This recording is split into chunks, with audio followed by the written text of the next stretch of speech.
1, 2, 3. And bam. This is Frank, the blind diabetic pug, and today we are going to be installing his glucose monitor into his body. Now, when I did this the first time myself, I was a little nervous. I didn't want to mess it up. I didn't want it to fall off. I didn't want to hurt him. I didn't want to break it. So I was looking at a bunch of tutorials. So if this is your first time installing on a dog and you're actually seeing this, then hopefully this helps you out. So the 4 tools I use for this: an electric shaver, a regular razor to get a little closer, a skin tack wipe, this is an adhesive, and alcohol swab. First thing we do is we shave down the area. Now Frank is a really good guy about this. He don't cause no problems, he's chill, and it's usually a pretty easy experience to do this.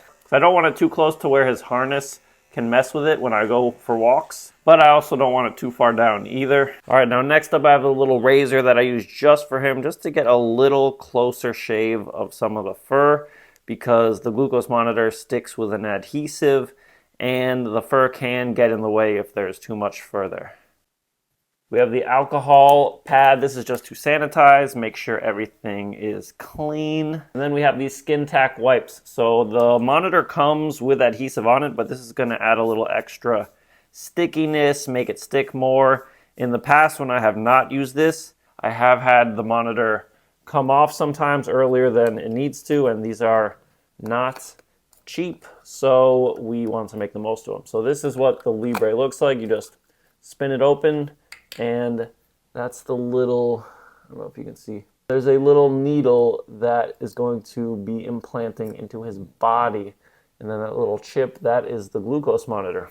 So what you do, stretch the skin out a little bit, and then you don't want to hesitate. You just, in one fell swoop and one quick push, you do it all at once. 1, 2, 3.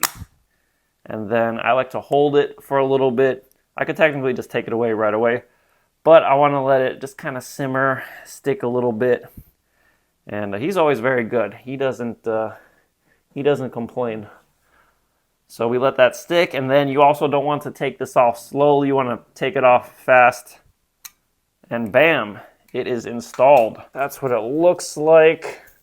And if there's any parts of the adhesive that are sticking out, you can kind of pat that down a little bit, but it looks pretty good to go. So the sensor connects by Bluetooth. All I do is tap my phone on it and it is good to go.